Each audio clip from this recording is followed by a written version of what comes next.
السلام علیکم ورحمۃ اللہ وبرکاتہ۔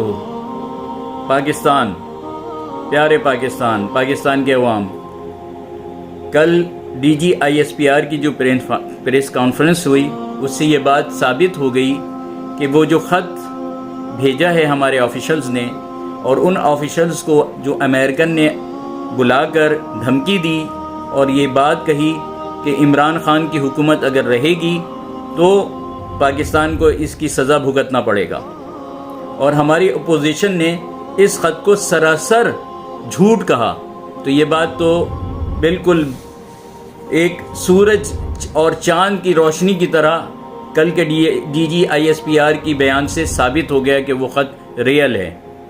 دوسری بات یہ کہ انہوں نے اس کانفرنس میں کہا کہ ہم نے سازش کا لفظ استعمال نہیں کیا۔ تو مجھے آپ یہ بتائیں کہ جب ایک حکومت،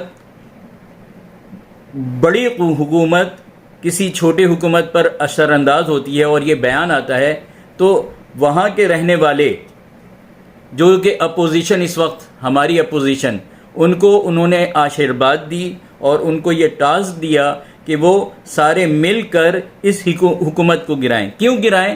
اس لیے گرائیں کہ یہ پاکستان کی حکومت جو ہے اس وقت، عمران خان کی حکومت، یہ اب مزید ڈکٹیشن نہیں لے رہا، ہم جو کہتے ہیں ہماری بات نہیں مان رہا۔ اب یہ عمران خان نے بہت مشکلوں سے یہ فیصلہ کیا کہ اب جو بات بھی ہوگی وہ صرف اپنے مستقبل کے لیے ہوگی، کیونکہ 3-4 سال گزر گئے، کوئی ڈیلیوری نہیں ہوئی۔ ڈیلیوری کیوں نہیں ہوئی؟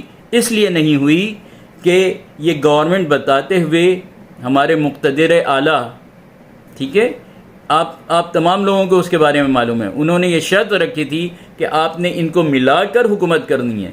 جب ایک کرپٹ لوگوں کو ملا کر حکومت کرنی پڑے گی تو یہ دن دیکھنا پڑا۔ اگر اب یہ ہم پر منحصر ہے، ہم اس چیز کو پروف کریں کہ ہم پاکستان سے محبت کرتے ہیں اور پاکستان سے محبت کرنے والوں کا ساتھ دیتے ہیں۔